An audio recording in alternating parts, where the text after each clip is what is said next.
Hey, folks, good morning and welcome to another episode of Steelers Morning Rush. I'm Alan Saunders, back in Pittsburgh. Had almost had a Steelers morning flight, but I didn't think the other people on the airline would have really appreciated this the way that you all do. So I decided to save it till we landed this morning. Flew back from Boston, lovely city. Enjoyed my time there. As always, more about my trip to Boston in Notes from the Road, which will be coming out later today. Steelersnow.com for our SN Plus subscribers only. If you aren't one, get over there, click the membership tab in the top right, sign up. It costs like $4.50 a month, something like that. It's extremely affordable. Also, we got our subs only live stream coming up next Monday, 6 p.m. Me, DB, Smitty, probably some others of the gang, hanging out, chopping it up with our favorite members of the audience, you SN Plus subscribers. So definitely check that out as well. All right, let's talk about this game. I mean, we just talked about it last night, me and Smitty on the live stream, but a very difficult to categorize win for the Pittsburgh Steelers in Week 3. They did not for on either side of the ball.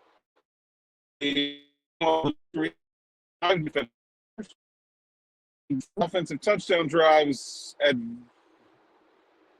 opportune moments, I guess, is the best way to say it, as they scored on the first two drives of the game, and then the penultimate one with only a kneel down on the last drive. The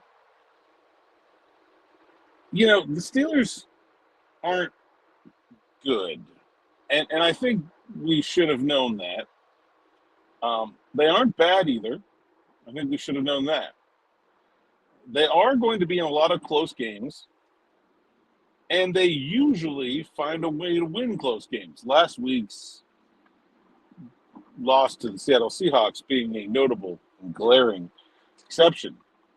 And so, just what should we think about the Pittsburgh Steelers after 3 weeks? It is still early in the season. I don't want to make too much about 3 weeks, but I feel like 3 games is enough that we should start to have a pretty good idea about what kind of team you are. And I don't know that we really do. We know they aren't very good. We know their offense, particularly, is going to struggle. And to be fair, we knew that all offseason. Steelers are the only team with a 1-year-old starting quarterback.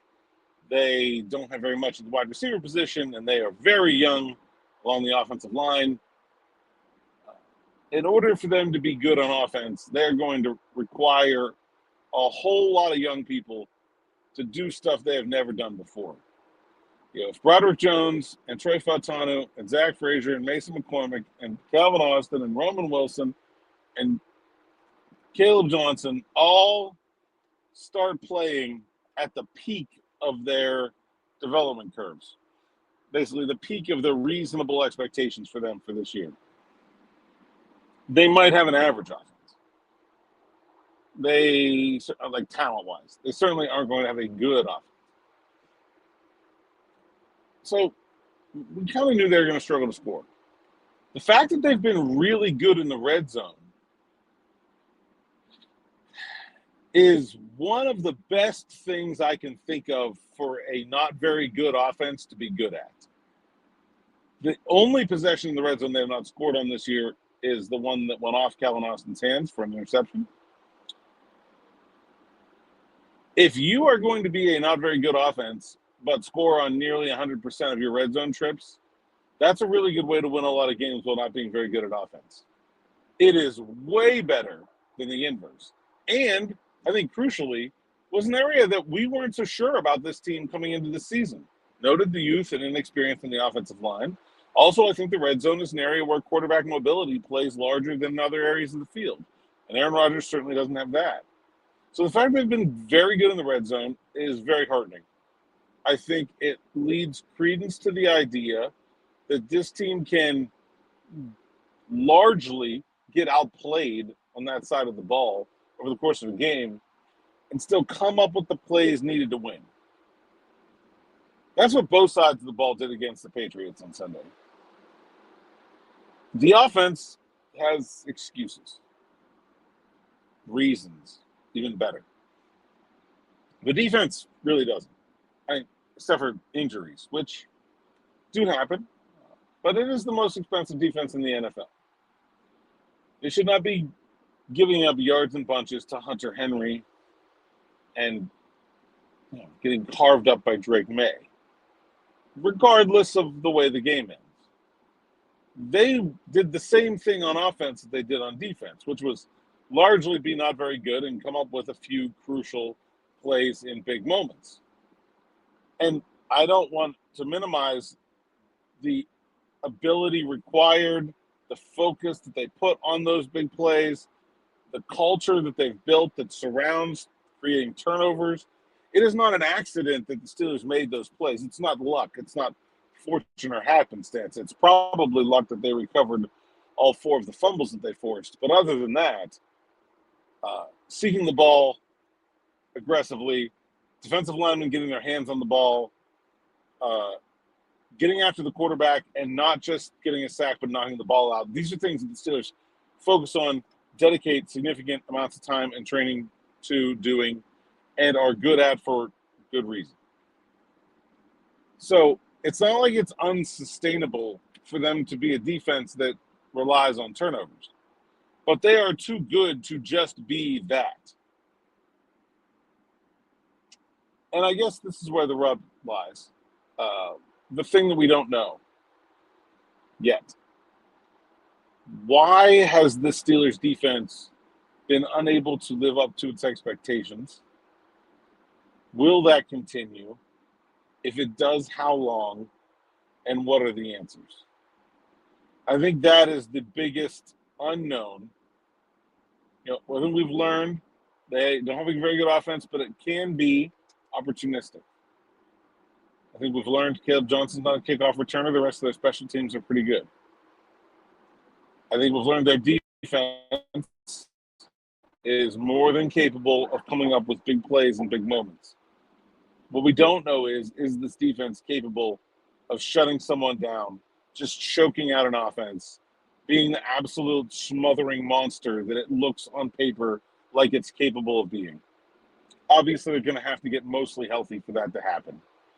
You can survive a couple losses here and there. You can't be playing without Porter and Highsmith and Harmon and Slay and Elliott. That's difficult to overcome. But if this defense can continue to come up with big plays and big moments, and also get significantly more stout against the run, and to clean up some of the underneath coverage issues, which they should be capable of, I still think this defense is able to be one of the best defenses in the league. And if you put one of the best defenses in the league with an offense that, while isn't great, is very opportunistic and scores on a very high percentage of its plays, I'm not saying that's winning you a Super Bowl, but I'm saying that is a combination that is a successful potential. Well, it has potential to be successful in the postseason. They're going to be outgunned against most of the best teams in the AFC if they get to the postseason. But that is one of the ways that you win a postseason game, when you are outgunned. A suffocating defense that creates turnovers, and an offense that is not great, but finds a way to score enough points to win you a game, and operates at a high level of efficiency when it gets good opportunities. That's how you go on the road, and that's how you win a playoff game. The Steelers have basically played 3 road games in style, not in actuality. Plenty of Steelers fans at both of the road venues, honestly. But I think you can see the path there through 3 games. And the big part that remains unclear is this defense. Talked to Patrick Queen after the game. He said, I'm pissed off. That's a defense that had 5 turnovers. They know they can be a lot better than that. And they're going to have to be for this team to get where it wants to go. but I think you can see through what we've learned about a potential identity for this team and what work is left to be done for them to get there. All right, more with me and Smitty, 6 o'clock here on the YouTube channel and in your audio feeds, Steelers Afternoon Drive. Also, there is an open locker room on the south side. I'm headed there this afternoon at 1, so we'll get some more reaction from the rest of the Steelers team that we didn't talk to in Foxborough. Over at SteelersNow.com, my takeaways from the game, which will include some carryover with this podcast, and also that notes from the road column for SN Plus users. I think the rest of the team is digging into some snap counts, talking about some grades. I think we're working on a story on Cam Hayward. Should still be lots of content rolling out throughout the day over there, so make sure you check out that as well. Until next time, here on this channel, thanks for listening, thanks for watching, and enjoy.